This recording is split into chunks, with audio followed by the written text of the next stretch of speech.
What's your favorite Bible story or passage? Like, what's your go-to joint? You know, man, I got so many, man. But you know, I think the go-to one I like is always with David when he fooled around with Shorty on the balcony. You know, Okay. because when you think about David, God called David the apple of his eye. Mm-hmm. Means, yo, David was like one of his favorite kings. You know, and David, you know, he saw Shorty on the balcony. He was like, yo, she looked good. He kept looking, he kept looking, he kept looking.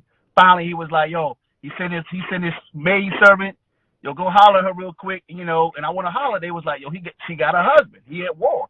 He was like, I feel you, but bring it through. I'm the king. He's like, yo, I'm the king, son.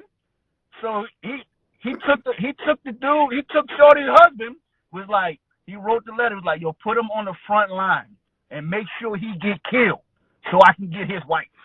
The dirty So when game. I think about a man like that, I say, God, that's the apple of your eye? Son, I got hope. My man conspired to kill her husband, and he's a king, took Shorty off the balcony, and God said, yeah, I feel you, but he's still the apple of my eye. I said, well, look, man, we don't have no excuse. Basically, what it tells me is I don't have to be perfect to do this. Right. I don't have to be perfect, you know.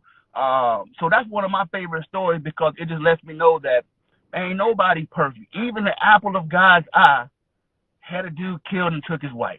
It ain't justified, but it happened. Right. You Right. know, so that's one of my favorites. Yeah, that's I don't know that one as well as I know some of the other ones. I've read the Bible and I've studied the words of Christ and things of that nature. So I didn't necessarily retain all of the stories. I know that I like the story about Joseph. Joseph was the one with the brothers Yeah, and all of that. yeah. Set him They up, kind threw of him in got the mad pit. at him or whatever. Yeah, Yeah. that's a It's good one funny though, too. because like with the Bible, I kind of noticed that there's a bit of similarities in certain stories. Mhm. You know what I'm saying? Like there's a similarity with kind of between Joseph and Jesus.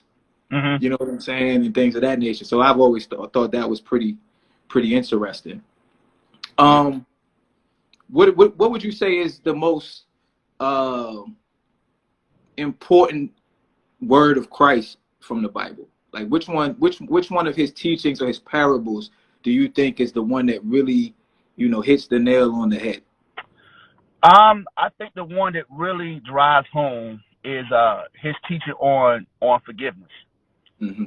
And that teaching basically says, if you can't forgive people, my father not gonna forgive you. Mm. And you can't enter into heaven with unforgiveness in your heart. So I tell people all the time, just because you forgive people don't mean you gotta rock with them. You can forgive people and love them from a distance. You don't even have to forgive them in person, as long as you forgive them in your heart. So, and the reason that one drives home to me is because at the end of the day, Jesus said, "I forgave all of mankind before y'all were even born." He said, "I already knew you guys were going to mess up." And the scriptures tell you that, he took all the sins and he put it in his body, inside his body. That's why he was grieving on the cross, because he took on the sins of the world. He said, I'm going to forgive y'all before y'all even mess up. Right. So I think that's like, when it comes down to the Christian faith, at least, I believe that the two major roots of the Christian faith is forgiveness and love. Right. If you can understand that it's about forgiveness and love, I think, that's the basis of the Christian faith. All the other bells and whistles that man has added and confused people, I think it really made, the faith confusion. It really, it got into the money stuff and the get rich quick and all that type of stuff. But the basic roadmap of the Christian faith is forgiveness and love.